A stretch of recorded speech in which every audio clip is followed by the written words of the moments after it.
फतेहपुर नामक गांव में एक गरीब परिवार रहता था, जिसमें विजू, उसकी गरीब माँ और शराबी पिता रहता था। विजू के पिता के शराब पीने के आदत की वजह से उसके परिवार को बहुत सारी मुश्किलों का सामना करना पड़ता था। विजू का पिता कुछ काम नहीं करता और दिन भर शराब पीते बैठता और इसी वजह से वो घर में कुछ लाकर भी नहीं देता था और ऊपर से अपनी पत्नी और बेटे को परेशान करता रहता था। इसी वजह से विजू की माँ को घर का खर्चा चलाना मुश्किल हो गया। इसीलिए उसकी माँ लोगों के घरों में झाड़ू पोछा का काम करती और अपने घर का खर्चा चलाने की कोशिश करती थी, लेकिन उसका शराबी पिता उससे वो पैसे भी छीन लेता। चल, तेरे पास जितने पैसे हैं मुझे दे दे, मुझे शराब पीनी है। अरे ये कैसे इंसान हो तुम? एक तो तुम्हें परिवार की कोई फिक्र नहीं है और ऊपर से जो कुछ मैं कमाती हूँ वो भी तुम हमसे छीन लेते हो। अरे अपने बेटे की तो कुछ फिक्र करो, दिन भर शराब में डूबे रहते हो। तुम्हारी वजह से मेरे बेटे की पढ़ाई रुक गई है। मेरा बेटा इतना पढ़ाई लिखाई में अच्छा है। विजू पढ़ाई में बहुत होशियार था, उसे पढ़ने लिखने का बहुत मन था। दूसरे बच्चों को स्कूल जाते देख वो अपनी माँ से बोलता, माँ मैं भी स्कूल जाना चाहता हूँ, मैं भी पढ़ाई करना चाहता हूँ। माँ बेटे मैं भी चाहती हूँ कि तू पढ़ लिख कर बहुत बड़ा आदमी बने, लेकिन तेरे पिता की वजह से तेरे पढ़ाई लिखाई पर पानी फिर गया और तुझसे तेरा बचपन छीन लिया गया। बेटा मुझे माफ कर दे बेटा, मैं तुझे पढ़ा नहीं सकती। मेरी अकेली के काम से सिर्फ घर का खर्चा ही मुश्किल से चलता है। अपने मजबूर माँ की परेशानी विजू से देखी नहीं जाती। घर की तंगी और माँ की परेशानी देखकर आखिरकार विजू ने पढ़ाई लिखाई करने का ख्वाब अपने मन से निकाल दिया और उसने ठान लिया कि अब वो भी कुछ काम धंधा करेगा और अपनी माँ की मदद करेगा। फिर वो अपनी माँ के पास जाकर कहता है, माँ मैं भी कुछ काम करके पैसे कमाऊंगा।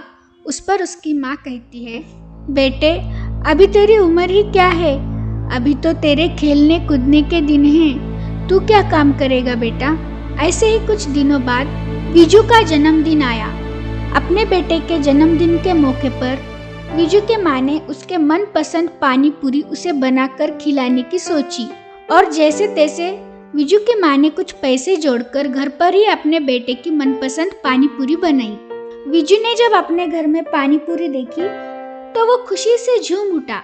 अरे वाह, माँ अपने अपने हाथों से मेरे लिए पानी पूरी बनाई है।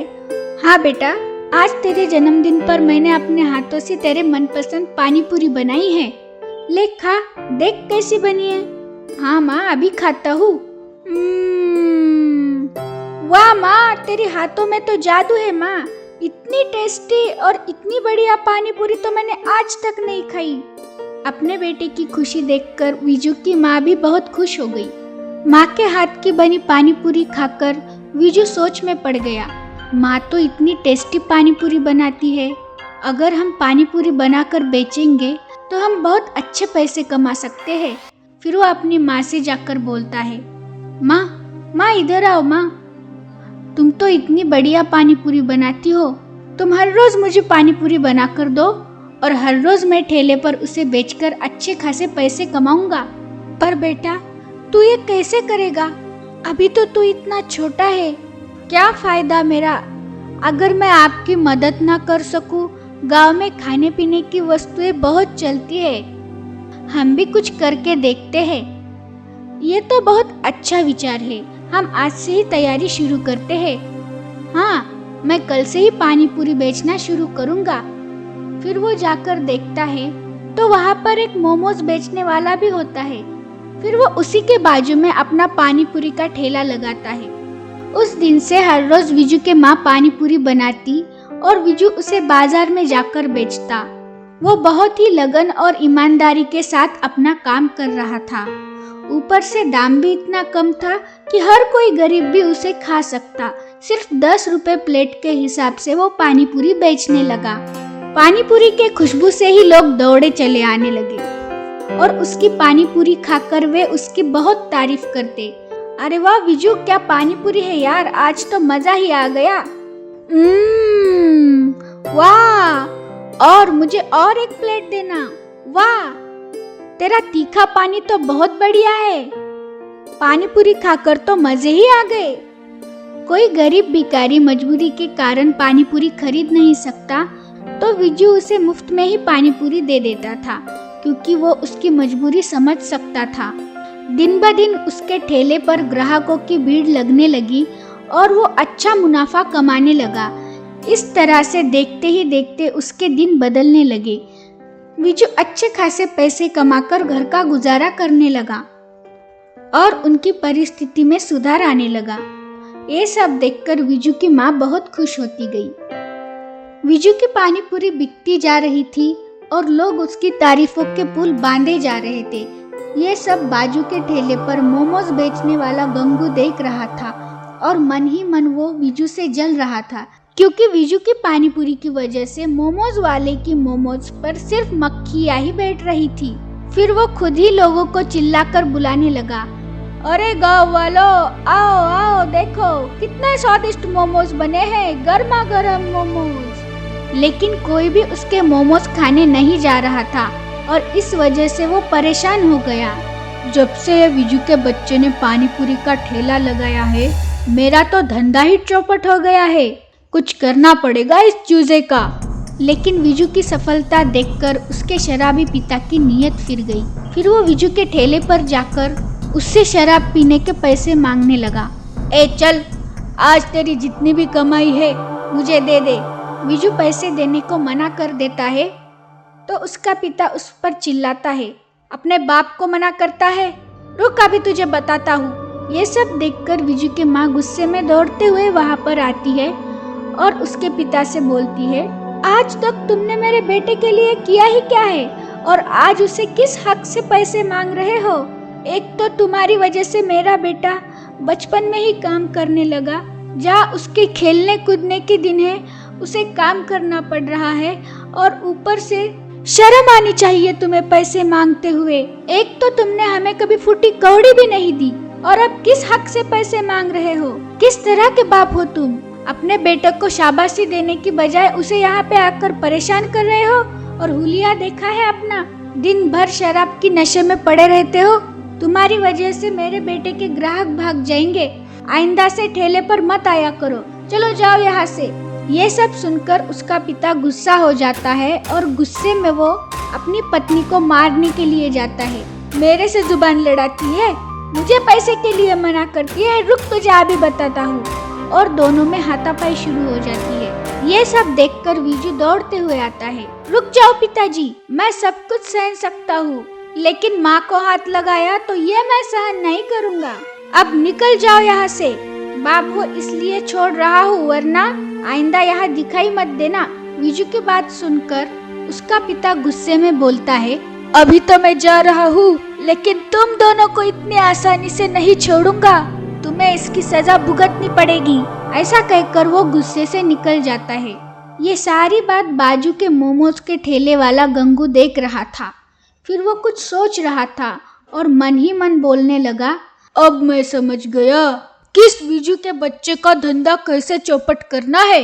यदि मैं इस विजू पानीपुरी वाले की दुकान बंद करवा दूं, तभी ही मेरे मोमोज की दुकान चलेगी। उसने शराबी पिता को अपने पास बुलाया। सुनो भाई, इधर आओ। तुम्हारा बेटा और तुम्हारी बीवी तो तुम्हारी इज्जत की धज्जियां उड़ा रहे हैं। अगर मेरा साथ दोगे तो मैं तुम्हें हर रोज शराब के लिए पैसे दूंगा और इस तरह से तुम्हारा बदला भी पूरा हो जाएगा। अगर मेरे साथ रहोगे तो फायदे में रहोगे, सोच लो। ये सुनकर उसके शराबी पिता में लालच आ जाता है और वो तुरंत उसे हाँ बोलता है। क्या करना है बोलो, मैं तुम्हें एक दवाई दूंगा और वो दवाई की बोतल तुम्हें उसके पानी पूरी में मिलानी होगी, हमारा काम हो जाएगा। फिर वो वैसा ही करता है।